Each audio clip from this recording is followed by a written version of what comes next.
Il y a un puissant proverbe africain qui dit « Quand les éléphants se battent, c'est l'herbe qui souffre ». Quand il s'agit de la guerre terrestre entre la Russie et l'Ukraine, est-il possible d'appliquer ce proverbe? Eh bien, dans cette vidéo Afriquili, nous clarifions la métaphore en identifiant qui sont les éléphants et qui sont l'herbe dans la guerre russo-ukrainienne. Nous discutons également de l'impact de la guerre sur les Africains d'Afrique et de la diaspora. Finalement, nous discutons de quelle manière les Africains peuvent acquérir suffisamment de force pour imposer le respect dans les relations internationales et détruire les piliers historiques des injustices systémiques contre les Noirs à travers le monde. Alors voilà, plongeons-nous et mettons-nous au travail.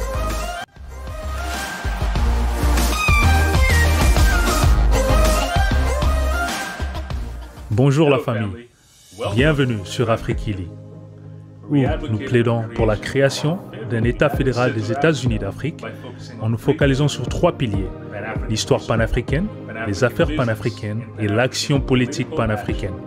Pour rappel, le mot Afriquili est une contraction des mots Afrique et Akili, qui signifie intelligence en Swahili, la langue africaine la plus parlée en Afrique.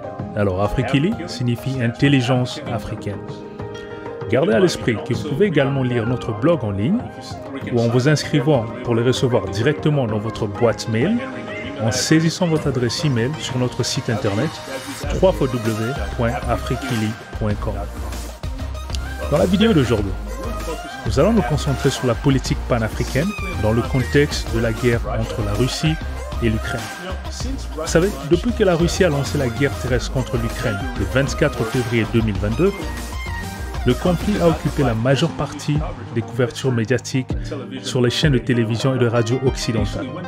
Lorsque le conflit a éclaté, les rapports des troupes russes marchant sur le territoire ukrainien avaient créé des sensations de choc, colère, de dégoût sur les ondes occidentales. Mais maintenant, de nos jours, 4 mois après le début du conflit, le choc initial semble s'être évaporé et quelques tendances ont émergé dans les discussions sur la guerre. Dans le cadre d'Afriquili, je suis intéressé sur l'impact de la guerre sur les Africains du continent africain et de la diaspora. Je me souviens d'un puissant proverbe africain qui dit « Quand les éléphants se battent, c'est l'herbe qui souffre ». Est-il possible d'appliquer cette métaphore dans la guerre en Ukraine? Oui, je le pense. Mais nous devons clarifier qui sont les éléphants et qui est l'herbe. Alors, je propose que dans ce contexte, les éléphants sont la Russie d'un côté, et de l'autre côté, nous avons l'Occident, qui est dirigé par les États-Unis et les pays de l'Union européenne comme la France et le Royaume-Uni. Même si officiellement, l'Ukraine et la Russie sont les seules nations engagées sur le front de bataille, mais clairement l'Ukraine est un proxy de l'Occident. Car une fois qu'ils ont compris qu'une victoire russe pourrait modifier l'équilibre géopolitique du pouvoir régional et représenter une menace existentielle contre l'hégémonie de l'ordre mondial actuel, l'Occident a décidé de rester majoritairement unifié dans sa volonté d'aider l'Ukraine à repousser les attaques de son puissant voisin. Quand il s'agit de l'herbe dans notre proverbe, elle est représentée par tous les innocents qui sont blessés, tués ou juste pris entre deux feux sans avoir demandé de participer à la guerre. Par exemple, la population ukrainienne innocente fait partie de l'herbe dans notre métaphore. Cependant, dans le cadre d'Afriquili, je veux me concentrer sur les Africains qui sont aussi pris entre deux feux sans aucun désir de faire partie du conflit. Plus précisément, je vais regarder à 3 événements: le racisme à la frontière, le vote aux Nations Unies et les pénuries alimentaires. Premièrement, regardons par le racisme qui semble toujours apparaître. Au début de la guerre, il y avait un racisme dégradant et déshumanisant auquel les Noirs se sont confrontés. Si vous vous rappelez, lorsque l'invasion de l'Ukraine a commencé, sans surprise, des centaines de milliers de personnes se sont déplacées pour tenter de s'échapper des champs de bataille. Alors que les populations déplacées atteignaient la frontière avec la Pologne, à l'ouest de l'Ukraine, certains d'entre eux ont été chaleureusement accueillis en Pologne. Malheureusement, alors que la foule passait les postes de contrôle de frontières, nous avons été témoins d'un traitement inacceptable qui était infligé aux Noirs. Ils ont été séparés des Blancs et ont été empêchés, sous la menace des armes, d'entrer en Pologne, simplement parce que leur peau était noire. Le groupe ségrégué était principalement composé de jeunes étudiants noirs qui étudiaient en Ukraine. Et il aura fallu un tollé international pour que la Pologne finisse par laisser entrer le groupe de Noirs dans le pays, tout comme ils offraient un refuge aux autres populations blanches déplacées. Deuxièmement, il y a le vote de l'Assemblée générale des Nations unies, conçu pour sanctionner la Russie pour son invasion de l'Ukraine. Comme à l'époque de la guerre froide, quand l'Occident et le bloc soviétique s'opposaient, les pays africains ont de nouveau subi des pressions pour expressément choisir un camp dans l'actuelle guerre russo-ukrainienne. Mais cette fois-ci, contrairement à l'époque de la guerre froide, plusieurs pays africains ont refusé de s'aligner sur l'Occident et ont voté contre les sanctions. Plusieurs autres nations africaines ont aussi décidé de s'abstenir de voter. Cela n'était pas une surprise parce que, durant ces dernières années, un nombre croissant de pays africains ont signé des accords militaires et économiques avec la Russie et la Chine.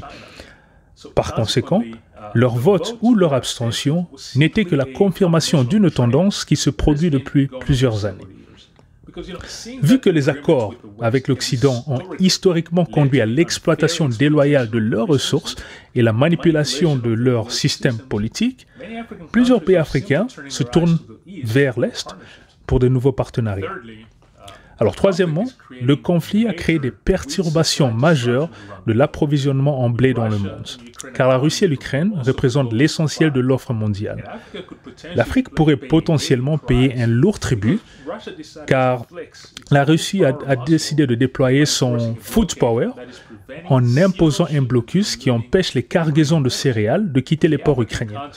Alors, le continent africain est confronté à la perspective effrayante d'une pénurie alimentaire. Pour discuter du problème, le président russe Vladimir Poutine a invité le président sénégalais et actuel président de l'Union africaine Macky Sall dans la ville de Sochi le 3 juin 2022. Alors, président Sall était accompagné par Moussa Faki Mahatma le Tchadien, qui est le président de la Commission de l'Union africaine. Alors, selon un communiqué de presse du président de Macky Sall, la présidence russe et ses invités ont discuté la libération des stocks de céréales et d'engrais parce que le blocus touche particulièrement les pays africains.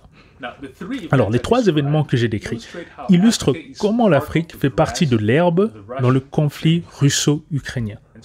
Alors du coup, je me pose la question. Les Africains veulent-ils continuer à être l'herbe qu'on piétine ou veulent-ils être des éléphants qui protègent leur territoire et repoussent les attaques?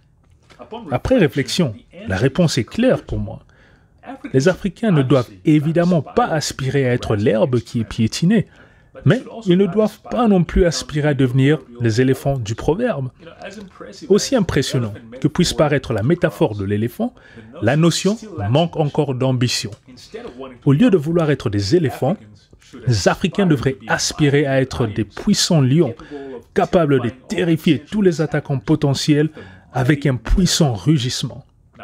Cependant, peu importe si les Africains utilisent la métaphore du puissant lion ou éléphant, l'idée centrale est d'acquérir suffisamment de force pour imposer le respect sur la scène de la communauté internationale.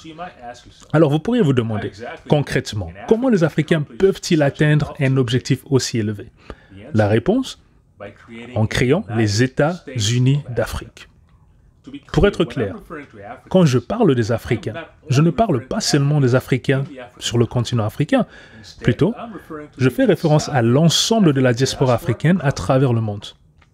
Si vous êtes nouveau sur Afrikili, cette plateforme milite pour la création des puissants États-Unis d'Afrique comme un moyen de détruire le statu quo et enfin permettre au continent africain de réaliser son potentiel. Nous croyons qu'à travers ce processus, l'Afrique deviendrait un pôle économique et une puissance politique imposant le respect à travers le monde. La création des États-Unis d'Afrique ne profite pas seulement aux Africains du continent, mais toute la diaspora africaine des Amériques, Europe, Caraïbes ou Asie. Des États-Unis d'Afrique forts seraient un outil puissant pour aider à réformer les sociétés et éliminer les injustices systémiques contre les Noirs qui ont commencé il y a des centaines d'années, mais qui continuent à créer des préjugés dans nos sociétés aujourd'hui. L'existence des États-Unis d'Afrique forts aurait empêché les Africains d'être l'herbe dans les trois exemples que j'ai mentionnés précédemment. Regardons le premier exemple, où les personnes noires étaient séparées de la foule des déplacés qui fouillaient l'Ukraine et étaient empêchées de passer la frontière polonaise sous les menaces d'armes. Je suis sûr que les gardes frontières polonais n'auraient pas fait preuve d'un racisme aussi manifeste s'ils craignaient des éventuelles représailles. Par exemple, si les Noirs qui fouillaient la guerre avaient été clairement identifiés comme des citoyens américains, les Polonais leur auraient fourni un passage clair, sans hésitation, juste pour éviter toutes sortes de représailles du puissant États-Unis d'Amérique. Mais oui, il est vrai que les citoyens américains font aussi parfois face à des injustices dans différents pays. Le cas d'espèce, nous avons Brittney Griner, la célèbre basketteuse professionnelle noire, qui est actuellement détenue dans une prison russe. Pour beaucoup, c'est un cas évident d'injustice. Cependant, pour la plupart, la puissance militaire et économique des États-Unis fournit un bouclier protecteur à ses citoyens à travers le monde. Dans le même ordre d'idées, des États-Unis d'Afrique puissants commanderaient la justice et le respect pour les Noirs à travers le monde, y compris à l'intérieur des États-Unis d'Amérique. Dans l'état actuel des choses, des idées préconçues et un racisme systémique qui sont fondés sur des erreurs historiques causent encore des manques de respect et des discriminations envers les personnes noires dans le monde entier. Nous pensons que des États-Unis d'Afrique redoutables créeraient un bouclier protecteur puissant pour les Noirs à travers le monde et seraient un catalyseur pour éradiquer les discriminations systémiques. Dans le deuxième exemple, où les pays africains sont sous pression de choisir expressément un camp lors des votes de l'Assemblée générale des Nations unies pour sanctionner la Russie pour son invasion de l'Ukraine, tout tourne autour de la dynamique du pouvoir dans les relations internationales. De toute évidence, les États-Unis d'Amérique et les autres États dotés de l'énergie nucléaire ne connaissent pas la même pression ou examen minutieux lors des votes à l'Assemblée générale des Nations unies. Au lieu de subir la pression des autres nations, les pays comme les États-Unis sont souvent ceux qui influencent les agendas du jour et les discussions au sein des Nations unies. Alors, je crois que les États-Unis d'Afrique puissants, militairement et économiquement, protégeraient aussi les Africains de ce type de pression électorale, tout en offrant un effet de levier nécessaire pour influencer les agendas en cours de discussion au sein de la communauté internationale. Dans le troisième exemple des pénuries de céréales, c'est à la fois une absurdité et une aberration que l'Afrique pourrait faire face à une famine simplement parce que la Russie applique un blocus qui empêche les cargaisons de céréales de quitter les ports ukrainiens. L'Afrique a des millions d'hectares de terres arables inutilisées, suffisant non seulement pour produire assez de blé pour nourrir toute sa population, mais aussi devenir le premier exportateur. Si nous regardons à travers l'histoire du monde, nous verrons que le blé a souvent été utilisé comme un ingrédient stratégique qui a permis aux puissances mondiales de renforcer leur position. Par exemple, pendant la guerre froide, les États-Unis d'Amérique ont pu encourager leurs alliés contre le bloc soviétique en utilisant leur production croissante de blé pour offrir une assistance qui comprenait à la fois un soutien militaire et un soutien alimentaire à travers le plan Marshall. De la même manière, en moins de 20 ans, la Russie a pu devenir le premier exportateur de blé et a accru son pouvoir géopolitique en investissant intentionnellement dans sa capacité agricole. Les temps sont trop graves pour que les Africains continuent de dépendre des importations de blé et de céréales pour des ingrédients aussi stratégiques pour nourrir ses habitants. Je pense que des États-Unis d'Afrique forts permettent aux Africains d'agréger les ressources nécessaires pour mettre en œuvre un plan agricole dédié sur tout le continent et maximiser la production des terres arables, tout comme la Russie l'a fait. Comme je l'ai dit précédemment, les Africains doivent acquérir suffisamment de force pour détruire les piliers historiques des injustices systémiques contre les Noirs, mais aussi imposer le respect dans les relations internationales. Les Africains n'ont pas de lacunes inhérentes qui les rend incapables de changer le narratif et devenir des puissants lions. Mais il est vrai que lorsque les éléphants se battent, l'herbe souffre. Mais il est aussi vrai qu'un lion rugissant ne tue aucun gibier. Par conséquent, si les Africains doivent devenir des lions, ils doivent également développer leurs forces pour attaquer en unisson quand c'est nécessaire.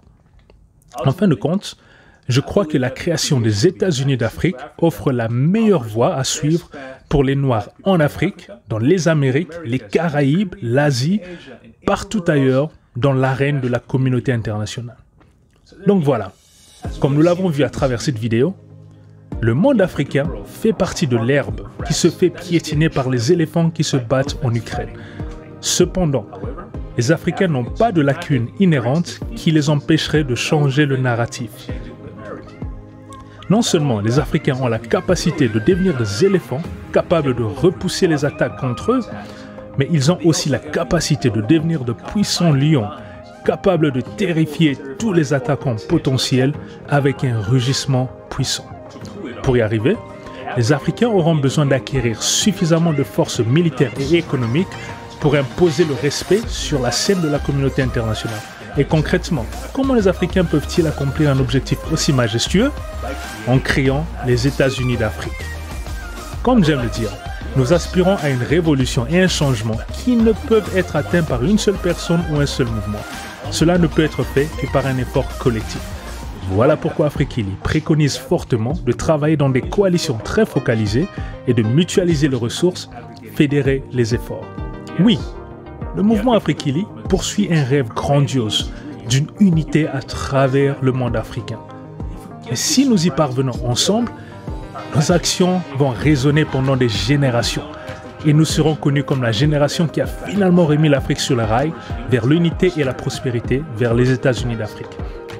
Que vous soyez né sur le continent africain, né dans la diaspora, ou déménagé après votre naissance, ou si vos ancêtres ont quitté le continent il y a des centaines d'années, vous êtes indispensables pour que nous réussissions. Alors unissons nos efforts dans cette cause, au sein du mouvement Afrikili ou au sein de coalitions. Rejoignons le combat pour les États-Unis d'Afrique qui profitera à toute la diaspora. Merci pour votre attention. Et avant de conclure, permettez-moi de vous rappeler de vous abonner sur notre chaîne Afrikili YouTube, mais aussi très important, inscrivez-vous avec votre adresse mail sur notre blog à l'adresse www.afrikili.com. Et enfin, aimez et suivez nos profils des médias sociaux sur Facebook, Instagram, LinkedIn, Twitter. Un voyage passionnant nous attend vers une Afrique meilleure et un monde meilleur. Pouvons-nous vraiment élever l'Afrique pour qu'elle devienne une véritable puissance mondiale, capable d'imposer le respect sur la scène internationale? Oui, nous pouvons. Ça va arriver. J'ai ce rêve. Mettons-nous au travail. Afrikili, une intelligence africaine pour construire une nouvelle Afrique. Que la paix soit avec vous.